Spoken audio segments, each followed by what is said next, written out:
Bueno, pues hoy vamos a hablar de James Kerr, que él es un consultor de empresas y colaborador de medios como The Telegraph o The Guardian. Es conocido por ser autor del libro Legacy, 15 lecciones sobre liderazgo, en el que, bueno, pues profundiza en las claves del éxito del equipo más exitoso de la historia de cualquier deporte, que son los All Blacks, la selección nacional de rugby de Nueva Zelanda.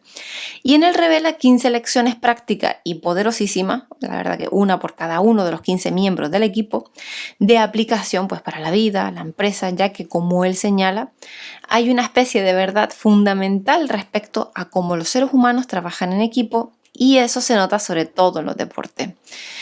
No siempre existió esa cultura. Todo comenzó en 2004, pues después de una estrepitosa derrota contra los Springboks y bueno, pues la selección sudafricana de rugby. Y esto fue la gota que colmó el vaso, ¿no? No solo por una mala racha de resultados, sino debido pues a la actitud de los jugadores que celebraron la derrota con una borrachera en el hotel en el que se hospedaban. Y el staff técnico pues definió aquel episodio como de disfuncionalidad cultural, o sea, marcó un punto de inflexión, un proceso de transformación que iba a durar 7 años y que desembocó en lo que hoy en día pues, son los All Blacks. En 2004 el porcentaje de victorias de la selección neozelandesa era del 75% y una década después se había elevado hasta el 95%, convirtiéndola pues, en el equipo más exitoso de la historia. Y sobre la historia de los All Blacks, bueno, pues existe un documental que es Todo o Nada, y los All Blacks de Nueva Zelanda, que es dirigido pues por Lance Woodward, en el que a lo largo de 6 capítulos se desgranan lo que es la cultura y filosofía que hay detrás de este particular equipo.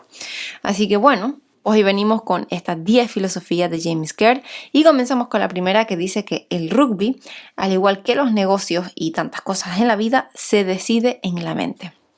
Bueno, pues sí, o sea, cualquier persona sabe la importancia que tiene el aspecto mental en el deporte y en cualquier otro ámbito. Y entre los deportistas de élite, aunque pueda haber diferencias de talento pues entre unos y otros, obviamente, las mayores diferencias se producen en el aspecto mental.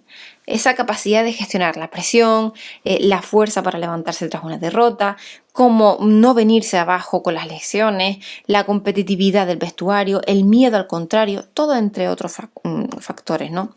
Antes de cada partido, cuando los dos equipos están alineados en la cancha, los All Blacks hacen un ritual conocido como el Haka, que es un desafío que un grupo de guerreros lanza a otro y en el que invocan a los ancestros pues, para que los ayuden en la tierra con el fuerte rugido de es la muerte, podría morir, es la vida, podría vivir. La verdad que esa representación no deja indiferente a los rivales que observan estupefactos pues esa escena. O por ejemplo, como escribe Kerr, ¿no? Que algunos intentan ignorarla, otros procuran pues avanzar con ella, pero que la mayoría permanece codo con codo para hacerle frente, sea cual sea su actitud exterior. Y al contrario sabe en su interior que está ante algo más que un grupo de 15 jugadores, o sea que lo que tiene delante es una cultura, una identidad, un ethos, ¿no? Un sistema de creencia. Y está ante una pasión y un objetivo colectivo que superan a todo lo que se han enfrentado hasta ese momento. Muchas veces, en el momento en el que la jaca llega al punto culminante, el equipo contrario ya ha perdido. O sea, tu fuerza mental y la actitud previa con la que tú afrontas todo en la vida es un buen indicador de lo que sucederá después. La mente orienta todos nuestros comportamientos, por eso los ganadores trabajan mucho el aspecto mental. El segundo punto es que un puñado de individuos con talento pero sin disciplina personal llevará al fracaso. El carácter triunfa sobre el talento. Y es cierto que mucha gente hay con talento, con muchísimo talento, y que no ha llegado demasiado lejos en la vida. O sea, es como decir que hay mucha gente brillante que no brilla. El talento está sobrevalorado, el talento por sí solo es insuficiente. Es el carácter que lo marca la diferencia. John Wooden, que es entrenador de los UCLA, decía que ganar requiere talento, repetir requiere carácter. A los ganadores los consideramos ganadores por un factor, porque es la recurrencia. Quien tiene una o varias victorias de manera puntual cae en el olvido. O sea, los ganadores son los que perviven en nuestra memoria. Para eso se necesita carácter, y el carácter es la atención a los detalles sin descuidarse ni relajarse. Es la disciplina personal, que es un hábito y como todo hábito hay que cultivarlo todos los días, porque los hábitos adquiridos no son in perpetuum, ¿vale? Sino que de la misma manera que se adquieren también se pierden si no se siguen trabajando. En los All Black hay una vieja costumbre consistente en que los jugadores y entrenadores barran y limpian el vestuario después de cada partido. Es un ritual y recordatorio de carácter, un ejemplo de disciplina personal. Se trata de no esperar a que otro haga tu trabajo en tu lugar. O sea, te enseña a no esperar que las cosas se te den hechas. O sea, si cuentas con disciplina personal en la vida, serás más disciplinado en el campo. Eso no hará que ganes siempre, pero con toda seguridad hará que a la larga seas un mejor equipo.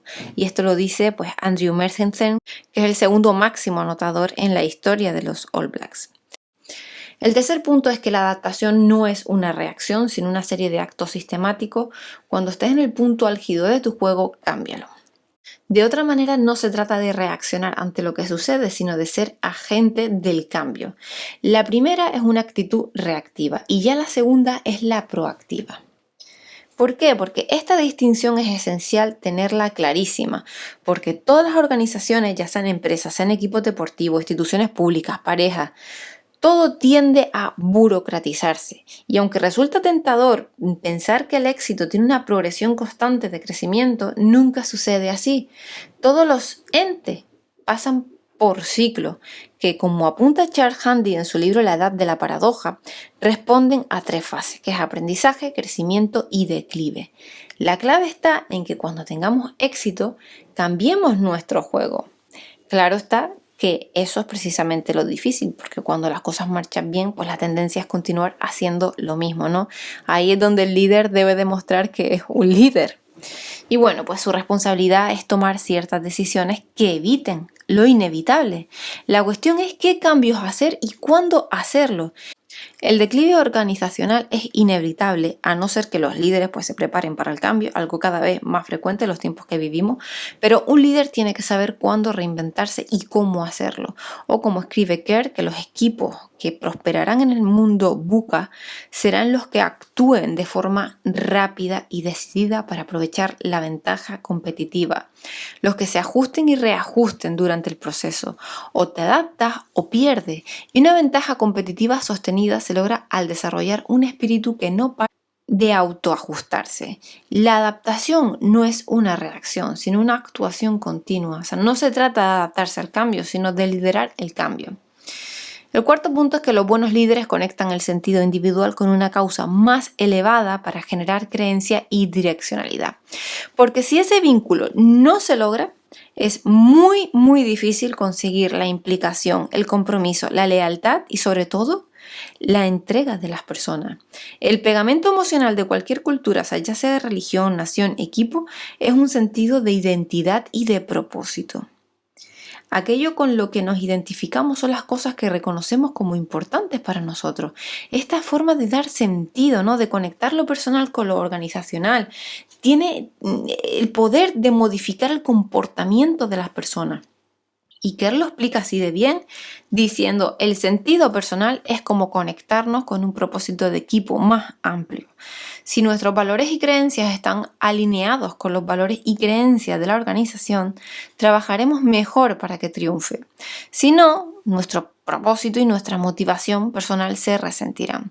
Y la pregunta es, ¿qué característica debe tener ese propósito? O sea, la causa, el por qué.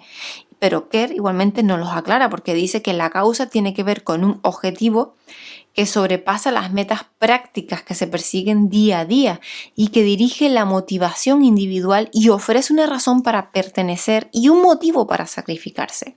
Las grandes empresas tienen grandes causas que atraen a grandes seguidores, clientes, empleados, por valores, por la visión, por las creencias compartidas, lo que sea, pero las grandes empresas están orientadas a propósito. Como dijo Oliver Cromwell, un líder político y militar británico, es que mi ejército ganó porque sabía por qué luchaba y lo que sabía le gustaba. ¿Y cuál es el propósito? ¿Por qué la causa de los All Blacks? Y esto se resume en una frase al jugador Williams que dice que debe dejar la camiseta en mejor lugar.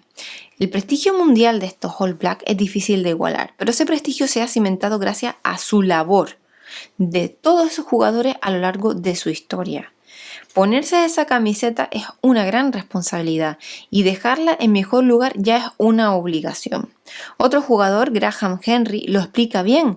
Somos afortunados de tener una historia tan larga y motivadora para el equipo actual, y eso es tremendamente importante para los chicos que tienen ahora esta responsabilidad, pues su trabajo consiste en seguir aportando a ese legado. Uno de los legendarios capitanes de los All Blacks, es Sean Fitzpatrick, apuntaba de que lo único que yo hacía era intentar dejar un equipo mejor para la generación siguiente. Debemos continuar ese legado. El quinto punto es que los líderes crean más líderes, dotan de intención a los subordinados y se quitan de en medio. Y esto es lo que se conoce en el entorno de los All Blacks como pasar el balón. O sea, los grandes líderes creen mucho en la autorresponsabilidad y la fomentan. Un buen líder marca pautas, inyecta energía y luego deja ser. Si crees en la gente, no puedes estar encima de ella todo el tiempo, tienes que confiar. Un líder no es una niñera que necesita estar pendiente de todo, es improductivo a todas luces y poco motivador. Eso sí, para que esa autorresponsabilidad se pueda ejercer con rigor es preciso un objetivo claramente definido, recursos, un marco temporal. Y es lo que Jim Collins, el autor de Good to Great y Empresas que sobresalen, denomina nivel 5 de liderazgo, una mezcla contradictoria de humildad personal y determinación profesional. Para Collins, los líderes de nivel 5 canalizan las necesidades de su ego hacia el objetivo más alto de construir una gran empresa. Su ambición tiene que ver en primer lugar y sobre todo con la institución, no con ellos mismos. Los mejores líderes se caracterizan porque saben ceder el testigo generando pertenencia, iniciativa y autonomía. Dave Ulrich, en su libro Evaluación de Resultados, cita al general Gordon Sullivan, ex jefe del Estado Mayor del Ejército de los Estados Unidos, acerca de su forma de abordar las operaciones militares y dice que la ventaja competitiva se anula cuando uno intenta que las decisiones bajen y suban por la cadena de mando.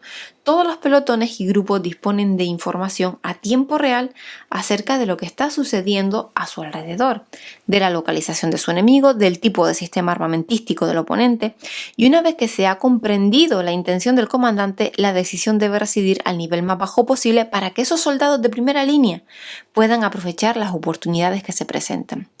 En el idioma maorí se dice: sea un líder, no un seguidor.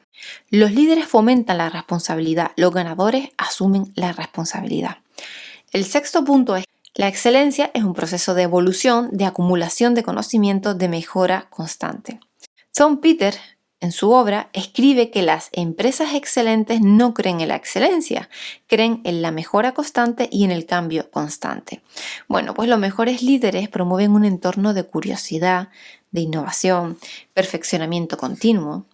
Los grandes líderes crean culturas de aprendizaje, donde el equipo pueda desarrollar sus conocimientos, sus habilidades, su liderazgo. Sean Fitzpatrick ha sido uno de los jugadores de referencia de los All Blacks, internacional 92 veces, jugó la Copa del Mundo de Rugby en 1987, fue capitán entre el 92 y 97 y en su opinión el éxito es una modesta mejora llevada a cabo de forma continuada. O sea, se trata de tener siempre presente la meta, ganar y dar un legado, pero prestando atención constante a los detalles. Los mejores deportistas del mundo entrenan más que juegan. Las personas que se dedican a los negocios también deberían entrenar. Tendrían que irse a casa por la noche y analizar su rendimiento ese día. No lo hacen, pero necesitan hacerlo. Ser bueno en algo requiere práctica, muchísima práctica. Los grandes éxitos no son un evento casual, sino la consecuencia de la suma de muchos pequeños detalles acumulados. Y lo mismo sucede con el fracaso. Casi nunca es un evento, sino la falta de atención de muchos pequeños detalles que acumulados producen nefastas consecuencias. Graham Henry, otro jugador de los All Blacks que ya cité antes, también apunta de que siempre estamos desafiando el status quo, tanto individualmente como en equipo. ¿Cómo podemos hacer mejor las cosas? Y los mejores líderes favorecen un sistema estructurado que promueva el desarrollo del equipo, combinado con un mapa hecho a medida para el desarrollo individual. Los All Blacks cuentan con un sistema institucionalizado de mejora continua que funciona a nivel organizacional, la temporada y el ciclo de 4 años de la Copa del Mundo. A nivel del equipo, que es la selección, el rendimiento en el campo, la preparación táctica, etc. Y a nivel individual, que es trabajo y desempeño de cada persona.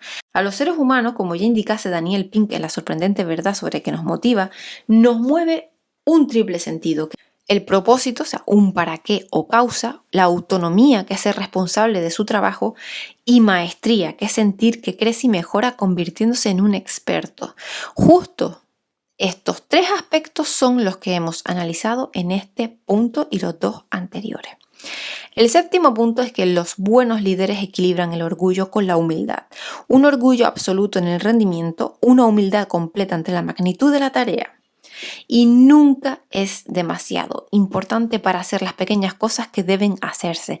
El éxito siempre produce idiotez y alimenta el ego. Los grandes líderes lo saben y por eso tratan de recordarse que nunca hay que perder de vista la humildad.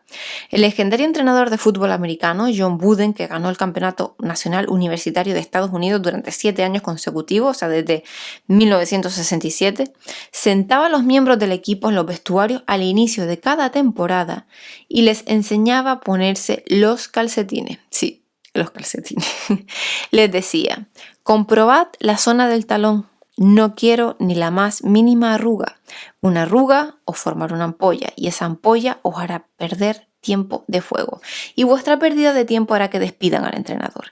Y en realidad la lección no tenía que ver con las ampollas, ni con la pérdida del tiempo, ni con el despido del entrenador. O sea, la lección era acerca de cuidar los detalles, de prestar atención a todo. En definitiva, o sea, de no relajarse. Una de las cosas que más admiran los turistas que visitan Nueva Zelanda son los huacairos, las famosas esculturas maoríes, y representan las tripunas de la tribu, son los ancestros.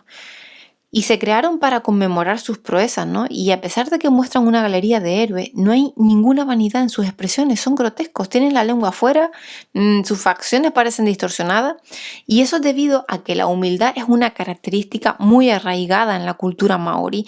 De hecho, maorí significa normal o natural y sirve para distinguir a la gente de la tierra de los dioses del cielo, o sea, darse importancia está mal visto en la sociedad neozelandesa.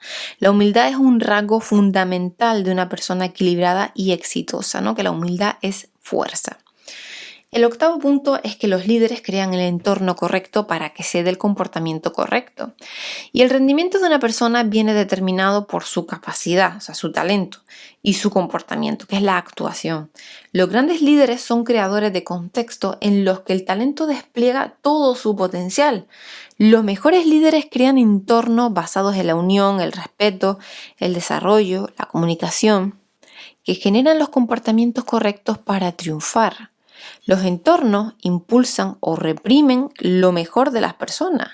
Y esta es la misión principal del líder, crear una visión, diseñar una estrategia, comunicar ambas cosas y crear las condiciones para que se puedan ejecutar eficaz y eficientemente. Vince Lombardi fue un legendario entrenador del equipo de fútbol americano Green Bay Packers y heredó en 1959 un equipo que se encontraba entre las posiciones más bajas de la tabla de la Liga Nacional. En 1961 los hizo campeón, repitieron en el 62 y en el 65 y un año después ganarían la Super Bowl, hazaña que iban a repetir también en el 67. Y él decía de que el desafío para todo equipo consiste en construir un sentido de unidad, de interdependencia, porque la cuestión no suele ser lo bien que juega cada individuo, sino lo bien que trabaja en conjunto. Diversos estudios acerca del liderazgo desvelan que es mucho más importante cómo trabaja un equipo que quién lo compone. El 9º punto es que la fuerza del lobo está en la manada. Y si uno observa en el cielo una bandada de pájaros de Kauai, que es un tipo de cormorán de Nueva Zelanda, podrá ver que dibuja una elegante V.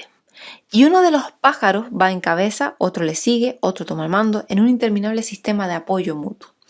Los ornitólogos dicen que volar de esta manera es un 70% más eficiente que hacerlo en solitario. O sea, si un pájaro se sale del grupo, nota la resistencia del viento y vuelve a unirse a la bandada. Si uno de ellos queda rezagado, otros le esperan hasta que pueda recuperar el ritmo y no se dejan ningún pájaro atrás. Es una forma extraordinaria de funcionar que hace referencia a un concepto maorí conocido como wanao, cuyo significado es nacer o dar a luz. Y para los maoríes se relaciona con la familia en el sentido amplio, tribu. Y en la mitología maorí, wanao se simboliza con una punta de lanza o imagen tomada por la formación en V de los kawau. Una punta de lanza tiene 3 extremos, pero para que funcione oportunamente toda la fuerza debe dirigirse en una única dirección, que es la punta. Y esta es la esencia de un equipo, todos a una. Y esa es la esencia de wanao. Para que funcione debe haber un espíritu colectivo, o sea, todo el mundo debe remar en la misma dirección. Personas que trabajan para los demás, que a su vez trabajan para ellos. Todos. Kevin Roberts, director ejecutivo de Shatty and Shatty y autor de Love Mark, decía que lo que define un gran equipo es que fluye con mayor agilidad que la competencia. Y para que esa fluidez colectiva exista, las organizaciones deben ser una únicamente. Ese es el gran reto de todo líder, o sea, conseguir que todos los miembros de un equipo actúen con generosidad y humildad, remando en la misma dirección. Los buenos equipos hacen mejores a las personas y como escribía Rudyard Kipling, la fuerza de la manada es el lobo y la fuerza del lobo es la manada. Cuando Michael Jordan se retiró en 2003, había ganado 6 anillos y había sido elegido el jugador más valioso, ¿no? MVP en todas esas finales. O sea, no fue casualidad. Ser un gran jugador de equipo le hizo ser el mejor jugador de todos los tiempos. Y como es fácil sospechar, el mayor enemigo de un buen equipo es el egoísmo individualista que infecta al grupo. Por eso en la cultura de los All Blacks hay un dicho innegociable que es que ningún estúpido. Si hay alguien que actúa así, hay que expulsarla inmediatamente porque contamina el ambiente. En la selección neozelandesa se dice que las mejores personas son mejores All Blacks. Jim Collins, al que citamos de nuevo, pues habla de la filosofía, o bien estás en el bus o bien no estás en el bus. Su investigación reveló que los líderes que pasaron de ser buenos a ser grandes empezaron por hacer subir a las personas correctas al bus y hacer bajar a las personas inadecuadas. Y luego ya pensaron hacia dónde conducirla. Esto es una visión ambiciosa. Sin las personas correctas es sinónimo de fracaso. Y el 10º y último punto es que nuestros valores determinan nuestro carácter determina nuestra valía.